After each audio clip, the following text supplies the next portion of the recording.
What the fuck is going on in the world? Well, the first Aquaman reviews are in. In other news, Red Dead Redemption 2's online mode details leak, including a battle royale, and the NFL are trying out some new high-tech helmets so their players don't get brain damage. This is the Johnny Massacre Show.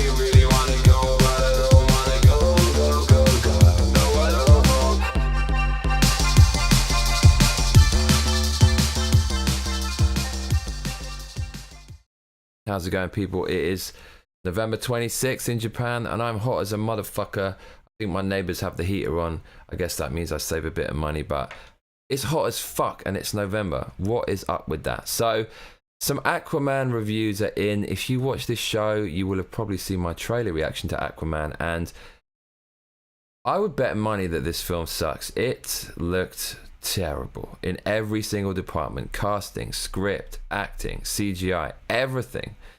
But there are some good reviews kind of floating around online, but this always happens.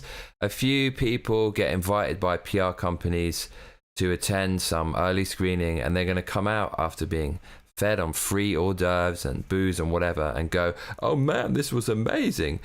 And that seems to be what's happening right now. If the movie ends up being amazing, I'll hold my hands up and I'll admit I'm wrong, but I really don't think I'm going to be wrong here. And yeah, Aquaman, first reviews are in. On WeGotThisCovered.com, some people are calling it the best DC movie since The Dark Knight. There's no way it's going to be on that level. So here are some of the tweets from random people who claim to have seen it.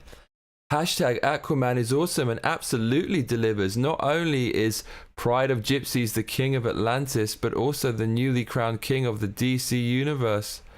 Is that a pun with EU, Brexit? I can't wait to see it again. Okay. So he's some official guy, so I guess he has to be nice. He wants to stay in the good books of DC. Nick Kazdan says, I can finally share some brief thoughts on hashtag Aquaman.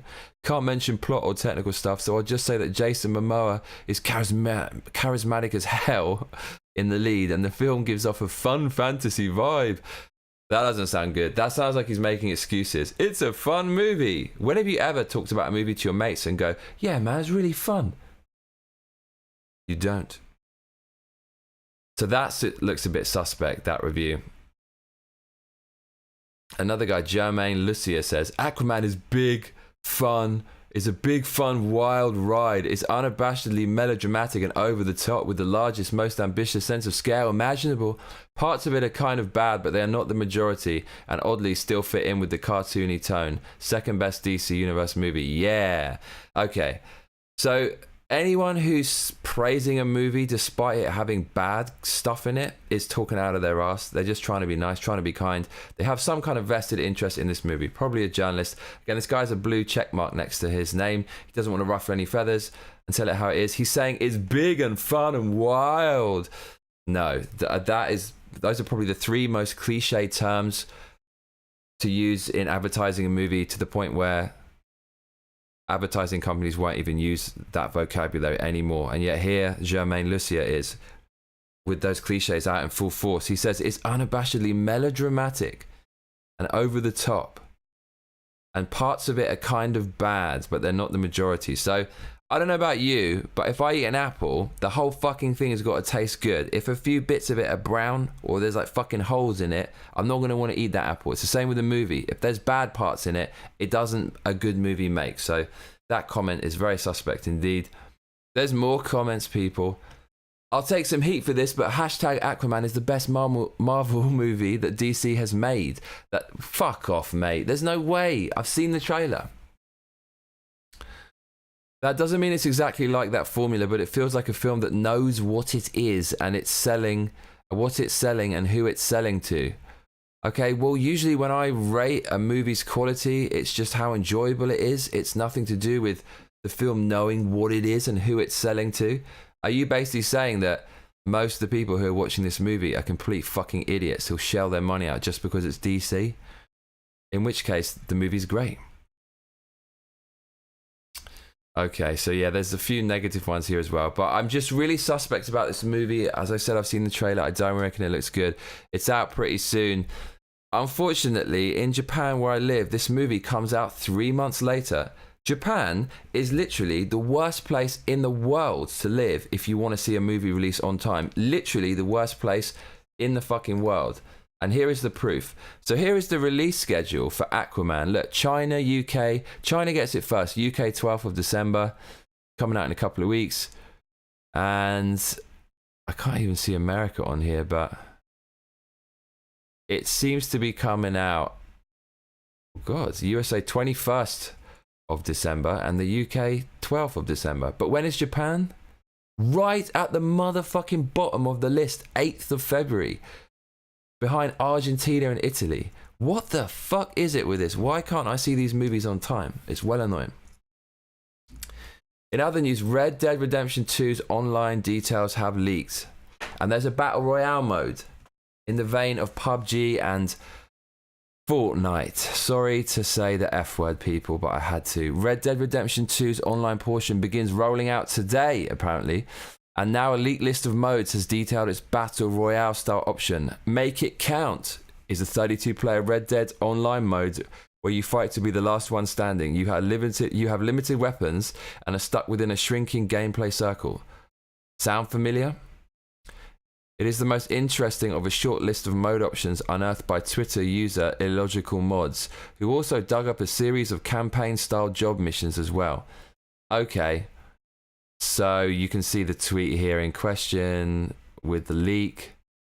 And I'm really happy about this. I did mention this on a previous Johnny Massacre show. If there's a Battle Royale mode, I'll probably end up buying it. I know they're just jumping on the bandwagon, but Rockstar are amazing. And that sounds pretty awesome. So get ready for that. That will be out real soon.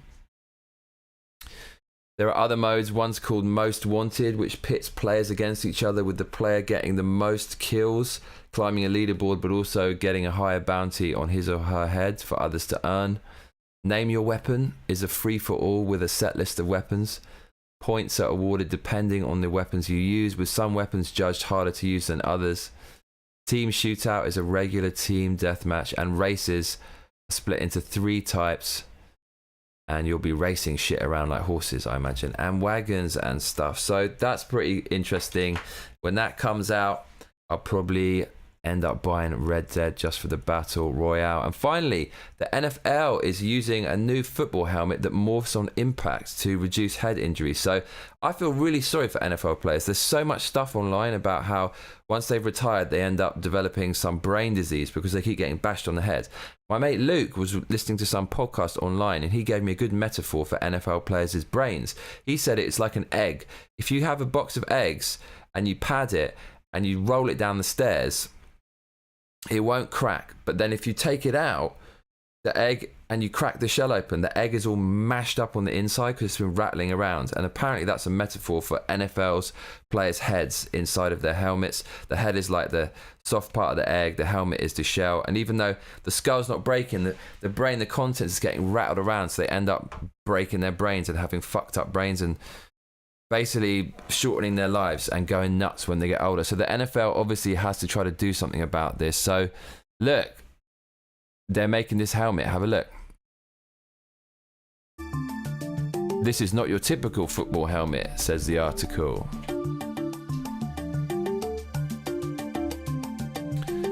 Here's a guy putting on the helmet. This is 01, looks like a standard helmet on the outside.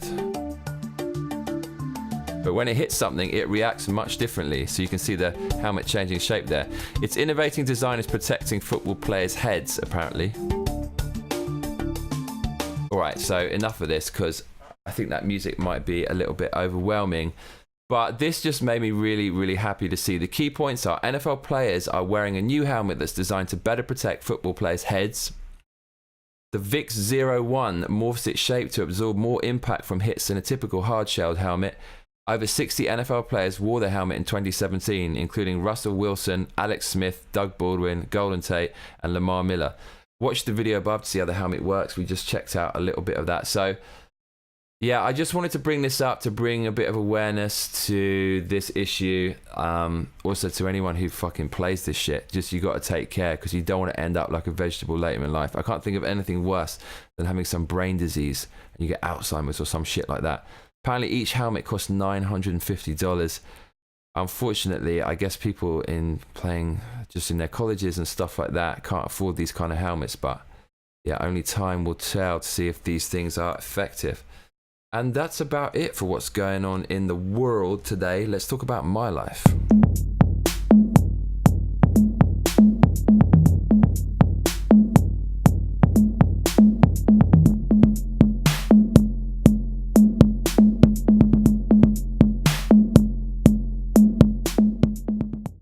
It's Tuesday, but I'm still absolutely fucking dead.